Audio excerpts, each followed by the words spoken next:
falar do vice-líder Galo, que venceu bem, venceu o Cuiabá por 3-0. Golaço, né? Um golaço do Scarpa que deu um certo déjà vu, uma cena de eu já vi isso aí antes. É, um golaço do Scarpa. Primeiro vamos analisar o gol ali. Engana primeiro, ele percebe que atrás do Cuiabá, da barreira do Cuiabá não tem ninguém deitado. Então tem a possibilidade de bater essa bola rasteira. E aí tem a precisão de bater forte com essa bola fugindo do Walter, goleiro do Cuiabá, e entrando no cantinho baixo, algo que a gente viu acontecer com o Scarpa nesse fim de semana. Mas se a gente voltar no tempo até 2012, a gente vai lembrar que um certo bruxo também sabia fazer. Gaúcho. Ronaldinho Gaúcho no jogo de Independência, Campeonato Brasileiro, a goleada 6-0 contra o Figueirense. Uma cobrança igual. Outros grandes craques bateram assim, mas o Scarpa com certeza se divertiu, ficou feliz por ter marcado o gol. E é por isso que a turma põe aquele jogador deitado atrás da barreira. O Scarpa explicou a dinâmica desse gol. O Walter, né, já enfrentei algumas vezes. Ele colocou uma barreira muito alta e nenhum jogador ali agachado. Aí eu ameacei a primeira só para ver se eles iriam pular. E aí eu vi o Derek, né, pulando. E eu falei, pensei, né, que daria para passar a bola por baixo. Deu certo, fiquei feliz pra caramba, porque eu sempre quis marcar um gol assim. Inteligência pura, né? E mesmo sem o Hulk, o Atlético sobrou, né, Henrique? Sem o Hulk, com a Arana poupado parte do jogo, o Galo foi absoluto. Para mim, a grande notícia que o time do Milito traz lá de Cuiabá é a capacidade de, mesmo rodando o time, né, você ter opções no banco que deixam o nível do mesmo jeito. E o Vargas foi a grata surpresa, né? Estamos vendo o primeiro gol, o cruzamento do Paulinho para ele. Ele foi o substituto do Hulk, mas ele virou o cara mais referência na frente. O Paulinho circulou mais, que é o papel que o Hulk faz normalmente. Acho que o Scarpa também foi muito bem jogando na ala esquerda, né? É claro que é um jogador capaz de fazer essa função também. Olha o Vargas perdendo mais um gol. Teve muita chance. A bola que o Scarpa acha para a jogada do Alan Franco. O Atlético chega a fazer o segundo gol, mas um gol que é anulado pelo VAR. Para mim, corretamente, a bola toca realmente no braço do Vargas. Ó, ela resvala no braço. E aí é o bastante para impugnar o lance pelas regras atuais do futebol, que são implacáveis ao atacante, né? Tocou no braço do atacante, o cara fez o gol, o lance é anulado. Mas o Scarpa participou muito bem na ala esquerda, com a Arana sendo poupado e entrando só ao longo do segundo tempo. Então acho que o time conseguiu uma vitória muito sólida, muito bem construída, e que, como a gente viu, poderia ser mais. O que me chamou muita atenção também foi o domínio em relação ao adversário que estava jogando em casa. Cuiabá jogando em casa, e a gente está vendo que é lance só do Atlético, né? O Galo demorou ainda a marcar esse segundo gol, porque tinha criado muito volume e muita chance. E aí, a partir do momento que fez o 2-0, teve caminho aberto para também chegar ao terceiro num pênalti, que o árbitro não viu no campo. O VAR chamou e o Paulinho converteu. E só no final do jogo, com 3-0 e já com um homem a menos, que o Bruno Fux foi expulso, uma besteira, se desligou no lance, tomou o segundo amarelo. O Eliel do Cuiabá teve essa chance sozinho na área. O Galo já não tinha dois zagueiros, ali o Otávio que estava suprindo a zaga, mas acho que o Galo conseguiu poupar, rodou o time, mostrou repertório e ganhou absolutamente. É vice-líder, hein? Se não tivesse tomado aquele gol do Criciúma no final, era líder do campeonato, mas pra mim é o time que tá jogando mais bola no campeonato. Pois é, e amanhã tem Copa do Brasil contra o Sport aqui em Belo Horizonte. Cláudio Rezende tá na área, notícias do Atlético. Esse início de semana, né, Cláudio? É de preparação final, pensando na estreia da Copa do Brasil. Um abraço, boa tarde, Cláudio. Boa tarde a você, Cirilo, Léo Figueiredo, Alexandre Simões, quem acompanha aqui o Rádio Esportes da Itatiaia nessa segunda-feira. É o Atlético agora prontinho para estreia amanhã na Copa do Brasil. Ainda tem uma atividade à tarde hoje, preparativos finais, né? Não tem muito tempo. É recuperar de um jogo para jogo e agora mais uma competição pela frente, mata-mata. E amanhã o Galo recebe o Sport Recife. Ainda falando do fim de semana, Cirilo, o Galo dormiu na liderança, mas terminou em segundo. Então, a cada rodada tá melhorando pro Atlético. Eu falava aqui na última segunda-feira que a diferença que era de 4 pontos pro líder tinha caído para 2. Agora o Galo, além de ser vice-líder, a diferença tá em 1 ponto pro Botafogo, que assumiu agora a liderança do Brasileirão. Então a rodada foi boa de novo pro Galo, principalmente porque venceu.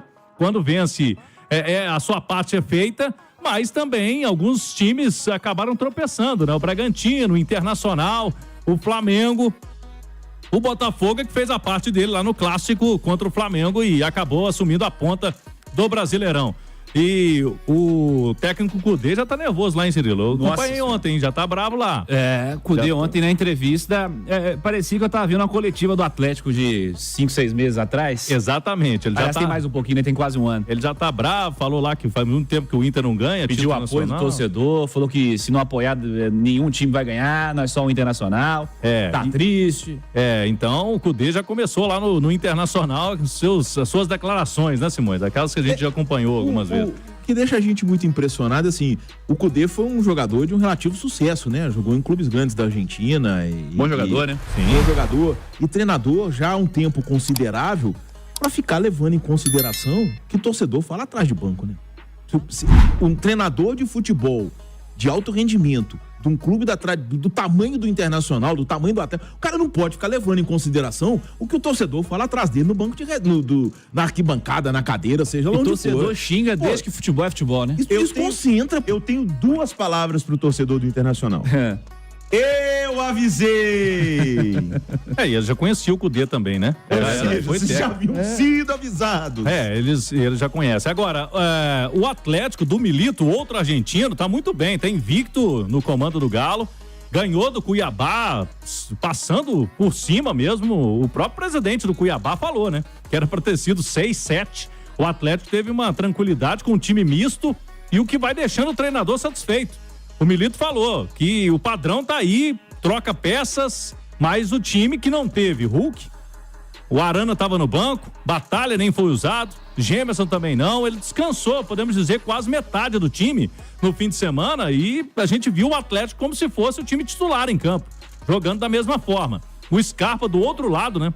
Tava pela direita, apareceu na esquerda com a performance também muito boa e agora é Copa do Brasil amanhã. Pelo que eu senti do Milito na entrevista, ele disse que teve que poupar contra o Cuiabá, ele escolheu esse jogo, porque os 3 próximos ele não vai ter muita margem para ficar mexendo. Esse contra o Sport, que é um mata-mata em casa, ele precisa fazer o resultado, porque depois já deixa encaminhada a classificação para o jogo de volta, lá no dia 22 de maio, na Arena Pernambuco. E depois ele tem Fluminense, que é o atual campeão da Libertadores, e a gente sabe da qualidade. Mesmo o Fluminense estando aí num momento mais turbulento, perdeu ontem pro Corinthians, né? Não jogou bem de novo, mas é um time que tem grandes peças, grandes nomes. No fim de semana lá em Cariacica e na sequência o Rosário Central na Argentina, que é o time mais forte do grupo, né? Pelo que a gente viu em campo, é o time mais difícil aí do grupo G e ainda jogando em seus domínios. Tem a questão aí sem torcida, né? Sem público. Mas, Cirilo, como ele não poupou até agora Saravia e Paulinho, eu não descartaria ele fazer essas mudanças pontuais para esse jogo de terça-feira. O Paulinho até agora jogou todas, o Saravia também. A gente sabe que são 2 jogadores que têm físicos privilegiados.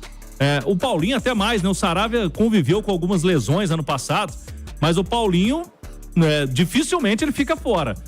Só que não dá pra descartar, Cirilo. Ele tá olhando um grupo como um todo. O Vargas foi bem, né? Se quiser colocar o Vargas junto com o Hulk lá. E na lateral direita ele tem o Mariano, mas pode colocar 3 zagueiros também, né? Porque o Saravia vem jogando alguns jogos como terceiro zagueiro. Tem um Fux pra jogar, né? O Fux pode jogar ali. O Fux foi expulso, né? Porque o Gemerson volta. Exatamente, o Fux já não pode jogar no fim de semana. E é interessante, na jornada o Edu destacava um ponto, né? Que até colabora caso ele queira fazer essa situação do Paulinho, né? Porque o Paulinho foi mais exercer a função do Hulk, né? E o Vargas fez o papel do Paulinho, né? Então, se o Hulk volta, o Vargas já tá adaptado ali as duas, né? Isso, mas jogar ali mais dentro da área como centroavante, que é o que ele sabe fazer, né? Ele sabe fazer. O Vargas nunca teve problema técnico, né? Nunca teve problema técnico com o Vargas, né? O problema do Vargas, não sei se era motivação, o que era, né? Mas tecnicamente, né? O Vargas é um baita jogador, embora no sábado ele tenha perdido um gol muito mais fácil do que o que ele fez. Ele já tinha feito um e perdeu. Na verdade, tinha feito 2, um foi anulado, pegou no braço, né? Enfim. Isso. Mas ele perdeu um realmente no fim do jogo, mas foi uma grande notícia a presença do Vargas. Ô Léo, o que você tá esperando desse jogo contra o Sport e quanto a essas possíveis escolhas aí do Milito? Fato é que, alternando ou não, acho que tem empolgado o torcedor, né? A expressão, Cirilo, que eu conheço, eu não posso utilizá-la pro Atlético. Porque a expressão está em voo de cruzeiro. Então essa não pode ser aplicada ao Galo. Mas o Atlético conseguiu a estabilidade. E a estabilidade para principalmente um campeonato de pontos corridos, para um time que tem várias competições, ela é extremamente necessária e positiva. Porque o Atlético tem conseguido os resultados, tirando o tropeço contra o Criciúma, e também devem acontecer alguns outros, mas o Atlético conseguiu se encontrar. O Atlético hoje tem uma maneira de jogar, o treinador tem o domínio do seu elenco, jogadores entendem a proposta do treinador, então o Galo tem conseguido, ora sim, ora não, vai rodando o elenco, vai mexendo em algumas peças, mas o time continua entregando como coletivo, diferentemente de quando era com o Filipão. No Filipão você tirava uma peça importante do time e o negócio todo caía nas costas do Hulk. E se não tivesse o Hulk, aí então, meu Deus do céu. Agora não. O Hulk não jogou, gente, o Atlético fez 3-0. Ah, mas o time do Cuiabá é muito ruim. Ok, o do Curitiba no ano passado era bom? O do Criciúma pode ser um ótimo exemplo agora. Então, gente, é uma estabilidade que o Atlético vai ganhando e ela é, além de positiva, ela é muito perigosa para os adversários, é assustadora para os adversários. Porque todo mundo começa a olhar, pô, o Atlético vai poupar 2 jogadores. E daí, eles pouparam 3 ali, 4, ganharam. Ah, mas não jogou tão bem. Ganhou. Ah, mas não... ganhou. E assim se faz um time. Um ótimo exemplo de comparação, para mim, é o Palmeiras do Abel. Só que o Palmeiras do Abel tem mais de 3 anos com o mesmo treinador. O Palmeiras é um time estável. O Palmeiras ganha tudo, ganha todos os jogos? Não. Mas o Palmeiras é um time confiável. O próprio Flamengo do Tite não é um Flamengo confiável ainda. Mas tem muito potencial para ser isso, porque o Tite é ótimo e o elenco, não preciso falar. Aliás, o Wellington Campos vai falar daqui a pouquinho sobre Tite, Flamengo, torcida. É porque lá, assim, se você acender um isqueiro, meu amigo, explode um país. É isso aí. Só que o Atlético do Milito, eu considero já um time confiável. Tá perfeito? Vai ganhar de todo mundo? Vai atropelar? Virou a máquina? Não. Mas ele é confiável. E ele sendo confiável pro time, ele sendo confiável pro torcedor, o resultado positivo fica muito mais próximo. Então, Cirilo, acho que foi uma vitória importante, foi uma vitória fácil. Agora é fácil para quem sabe fazer. Porque se você não tá sabendo fazer, você não ganha, não. Cláudio, é isso aí. Então, Cirilo, inclusive esse jogo contra o Criciúma, que o Galo empatou, o Milito, ele citou na vitória depois contra o Cruzeiro e também diante do Penharol, falou, aquele jogo, nós não ganhamos, mas a gente jogou bem. Ele gostou do desempenho do time, faltou concluir em gol, né? O Galo teve oportunidades para matar o jogo, como teve também naquele empate com o Cruzeiro lá atrás, né? Na primeira partida da final, o Galo estava ganhando de 2-0, podia ter feito 3-4 no primeiro, não fez e acabou caindo no segundo tempo. Mas o treinador está satisfeito e também alertou, falou que não pode achar que tá tudo bem, que é o super time, porque aí pode complicar. Então tem que continuar nessa pegada aí, é a ideia do Gabriel Milito. Daqui a pouquinho, Cirilo, a gente volta no segundo tempo do Atlético. Já temos uma parcial interessante de ingressos vendidos, hein?